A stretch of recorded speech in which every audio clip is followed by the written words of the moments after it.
Oh, look here. Welcome back, y'all.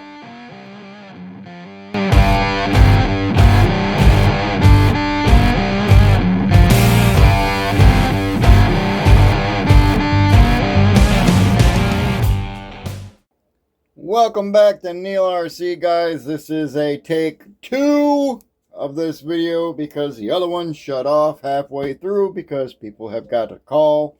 So here we are back at the front of the top view looking down at the wall of the RC that we're talking about today. Yes, this is my last upload of these particular videos. This is the last one. I will not be doing another one of these particular videos after this unless I get something new. Now, with that also being said, there is a lot of emotional feelings behind this vehicle to me. I know it's sentimental, however you want to call it. It's not like there's a love-hate relationship. Okay. There's kind of a disheartening effect that I can't get parts for it anymore. So that's why it's on the wall. It is capable of having a motor, ESC, servo, electronics put in it, and it is capable of being ran. But if anything falls apart on this thing or breaks, there is no more parts for this vehicle. This is one of the original early, I'm going to say early 90s, late 90s maybe at the latest, Smart Tech trucks that they had made. It is kind of a copycat of the Rampage via the reason why the red cat body fits right on it without any issues. It mounted up really, really well. The parts that went into this vehicle to make it run and hold up to what I was doing with it are well over thousands and thousands of dollars. Okay, I am going to name off some prices as I go through just to give you an idea. It's not going to be exact to the penny. They're just ballparking close. But yes, there are lots of money invested in this particular truck.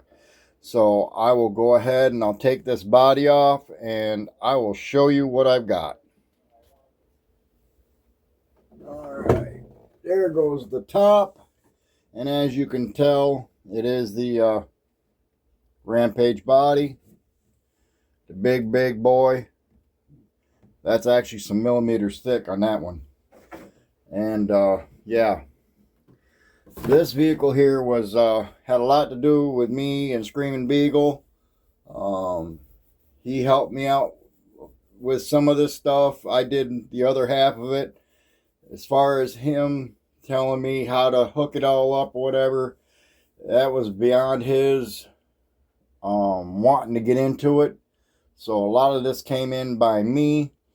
I am going to take the phone here that you're looking at this with off the phone holder, and I am going to try to keep it sideways so that y'all can see what I'm looking at and get a really up detailed close view of just how massive this vehicle really is. It's on a whole nother scale, y'all. That's the best way I can put it. So give me a second here. I'm going to grab the phone, try and keep this set up like so. Where do we want to start? First thing you're going to notice is the bracing that runs from front to back, from tower to tower, right there. It goes all the way into the rear towers. That was there. 1, to support the battery. 2, to give us a place for the ESC. We also have a battery tray right there on the side, right here. That is so that we can run this on 6 or 8S. That's all this thing was capable of being ran on at the time. As you can see right there, there is a Traxxas receiver box. Waterproof receiver box just to hold the receiver in. All right, the servo that you see right there, that is there only to help support the gear, okay? And to keep the mesh in here running tight. It is a helical gear that runs the center here and here. It's not straight gear like you see here, okay? So there was the issue there. We had to come up with some ideas, y'all. This was a big undertaking here, to say the least. The first thing that went with it was obviously that center differential and the mounting place for it. Both sides are cut out of aluminum. It is the best of the best. I think it's like aircraft aluminum, something to that effect. It was CNC cut anyway. That one there and the bottom one down here toward the rear.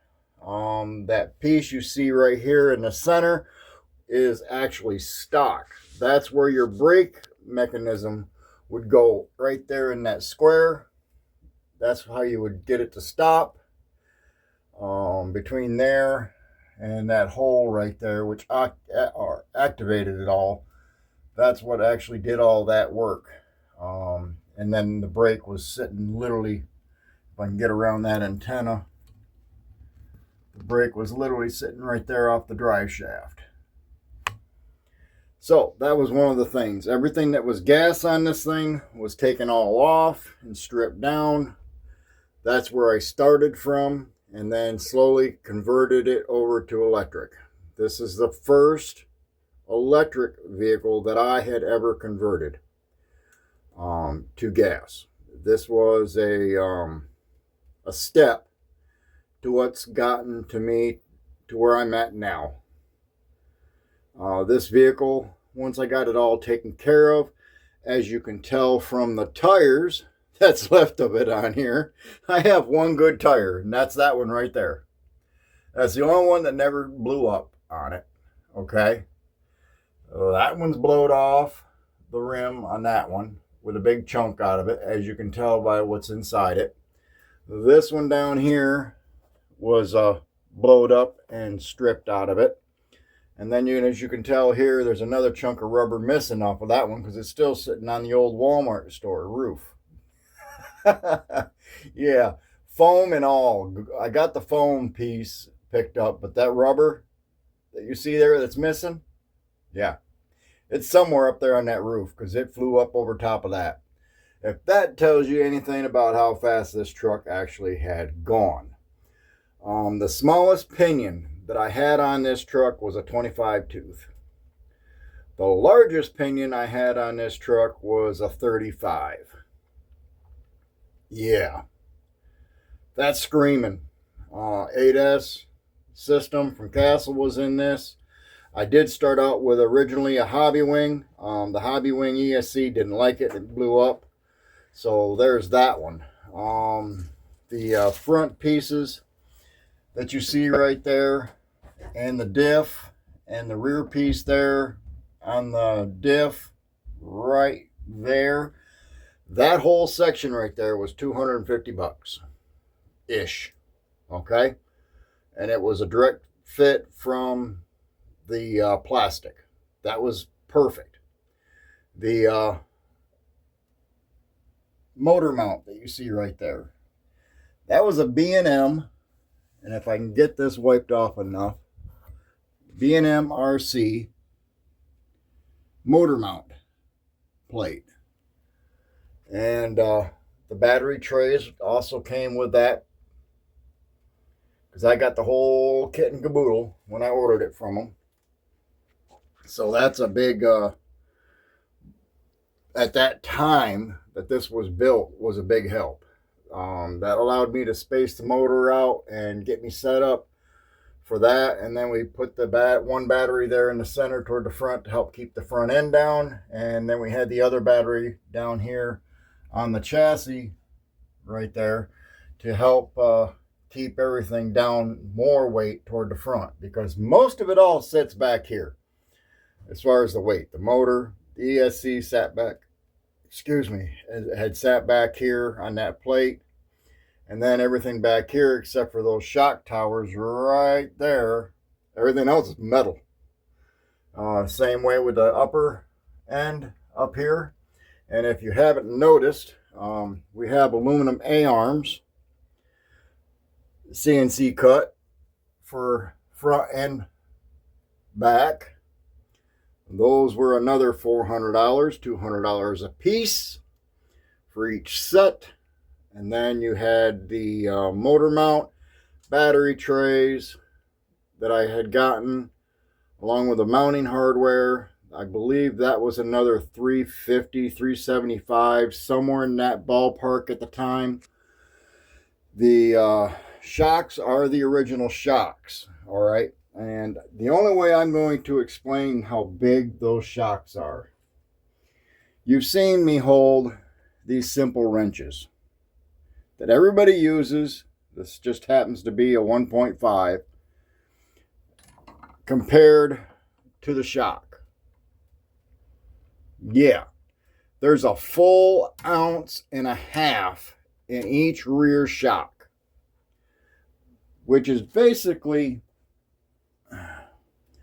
one of them and a half of another one for each shock. Yeah, tell me about expensive. That's the reason why those shocks have motor oil in them. 38 straight motor oil all the way around. The top ones are smaller. They're not as long. They're the same size big around, but they're not as long, and they only hold 1 ounce of fluid, of oil. All metal caps, all metal bottoms, and yes, I did put the little rubber booties on them along with the axle shafts, both inside and outside, to help protect the cups, because after I had found out they didn't make those cups any longer, so I was told put something over them to protect them, because the rocks, the stones, the sand, it is what it is. It was going to eat through them. It's an older vehicle. All right, so we got the A-arms, and we got the center differential talked about. The steering linkage up here in the front, that was the last thing I put on this thing before I ran it the last time. That right there. That right there was about another $100 bill just to get that shipped. It was the last piece he had. He had no more pieces. As you can tell, the upper links are still plastic in the front because he did not and could not get them in aluminum. The steering links, what he had for steering links, I had gotten all them parts. The hubs you see right there, the C-hubs, that's aluminum. It's the last of the parts he had for those, along with the bottom ones down here are still plastic. You didn't have the ones for the aluminum in the back. So there's that. The rear down here, you see that the rear differential right there? That is also made out of CNC better hold myself on that. I'm going to say it's a 3-piece CNC cut. It splits in half, and then the top comes off. Okay? And that's the same thing for up there on the front. Each one of those differentials was $400. Each one of those differential cases you see right there were $400. That's not talking about the gears. That's not talking about the fluid. That's not talking about the gaskets. Any of the stuff that has to do with the inside of that differential. That was all extra. Okay? Now you're seeing where I'm going with this. Crazy? Yep, I sure was. But this was going to be my first 5th scale, and I was hoping it was going to be my last one. Well, we've seen how that ended up on the wall. Let's see. Front and rear differentials. A-arms. The shock tower mounts are all the same from the factory. The shock tower mount, or the actual body mount on this one here, down here in the bottom, that is actually off of a Traxxas Emax. As you can tell, or no, it wasn't Emax. It was a T-Max that I got off my wife's old truck. That's the battery starter, jump box plug. Yeah, fit right in there. Just happened to line up to the holes. I just mounted it and braced it and let her rock and roll. I'm thinking the plastic one, yeah, that plastic one right there is also part of that system. I do not know how they mounted the battery to, or the body to this previously.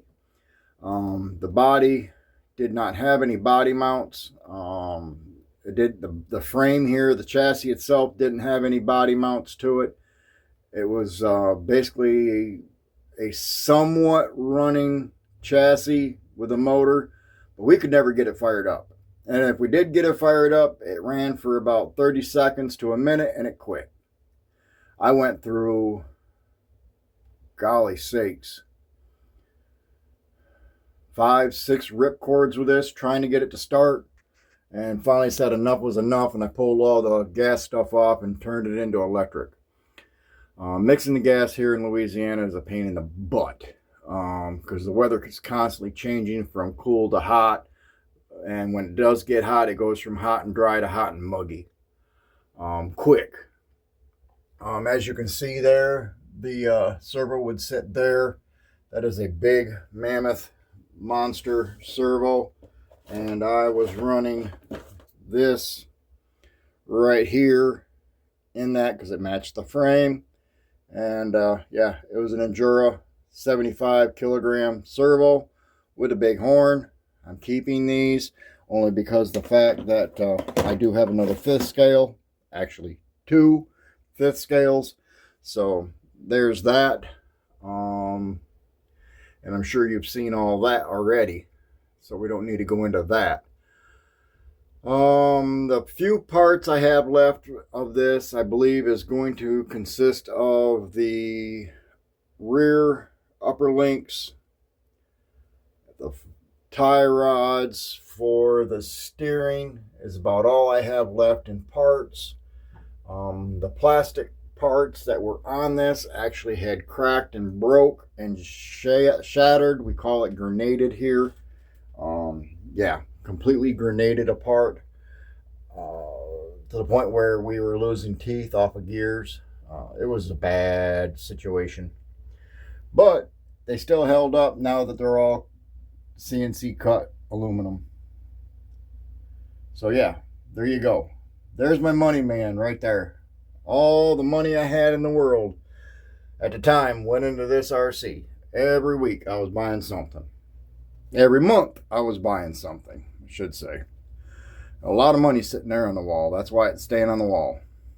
Yep, I did have at one time, we had made a cage, a metal cage for this that actually came up from down here and it came up and around and came over and then ended up back up here in the front and tied in up there on the top somewhere up in here area. I think it was right up against the aluminum ends is where it mounted to. So that made it another solid chassis support. We also had welds and tubing that came down with nuts welded inside that came through all these holes up the side, and that's how the frame mounted to the chassis to make it all rigid. Like I said, this thing was scream down the road. If I had to say just how fast this bugger had actually went, I couldn't tell you exactly. I really couldn't. All I know is it was fast enough that it took a piece of this rubber and put it on top of Walmart from the parking lot. It took us another chunk of this rubber and it took it up over top of our pine trees here, which are averaging somewhere in the vicinity of 50, 60 feet tall. You've seen this piece of rubber flying over top of that, and it landed in the neighbor's yard. So yeah, there's that storyline. That was the first time we actually had a chance to kind of even open it up. And yeah, I actually drove this back in the driveway, parked it, shut it off, turned the remote off, and we were still waiting for the piece of rubber to fall from the sky. Literally waiting for it to fall from the sky. And then when it finally landed, we looked it over and it's like, yep, that's done to that one. Oh yeah, and that's these rubber tires you see here. There was 4 or 5 different sets of them bought. Yeah, before we finally gave up on that. And that's the reason why Rebel Jr. down here, which is a Red Cat Rampage, he's got those tires now. Yep. He's running those ones. They are a belted, steel belted tire. And that truck right there actually balloons them to a certain extent. Not bad, but it does balloon them. So, with that being said, there's the breakdown on that vehicle right there. Solid chassis, skid. It's probably every bit of 4 millimeters to 5 millimeters thick. It's thick frame chassis. All the sides. If you know anything about the B&M RC motor plate, all those pieces of aluminum, like this here, this front center diff, that's actually thicker than this. But that's about the size of it all. They're thick, they're heavy. That whole vehicle right there weighed about 85 pounds when it had batteries, motor, ESC, and all that stuff in it. It was heavy, heavy, heavy, heavy. You didn't want to carry it. Let's just put it that way. You were hoping you didn't break just so that you could physically drive it back to the truck. You weren't carrying this in your lap. I promise you. So yeah, there's the breakdown on the Smart Tech truck, 5th scale, that was turned over from 2-stroke gas to electric, and kicked my butt, to say the least. Oh yeah, that's another thing too. You see that piece right there that holds this shaft right behind this, and then also this was also added in afterward. It was before we did the steering linkage. We warped them out. This front piece right here was made out of this Delrin plastic, and it didn't like the support there anymore, so it started getting wobbly. And even with the servo, the useless servo that we had there that did the braking and the throttle, it wouldn't even support it anymore. So that's why we turned that all into metal. And then of course this piece here that hooks to this ran all the way back up into here, and I had to cut all that off and sand it all down and make it smooth. And then that all went into this right there, and I just found myself a bobby pin laying down there on that drive shaft, on that flywheel. Yeah, imagine that. But yeah, that's a massive undertaking. The fluid that was in each of the differentials was maxed out to a mil on everything. That I do know for a fact, because it would overdrive the front or rear. It just depended on which way you took the corner. So I went ahead and I stiffened everything up to the 1 million weight, and that stopped some of it, probably 80% of it. There was still a little bit that if you didn't watch how you were taking the corner, one side was going to bite more than the other, whether it be the front or back. And this thing did have a lot of push. It would take a corner on pavement, but as soon as you got anything slick underneath it, it pushed like a bandit, literally. So yeah, there you go. There's the breakdown on the Smart Tech. I hate to keep you going. Oh yeah, this video is going to be long enough as it is. But yep, that one stays on the wall.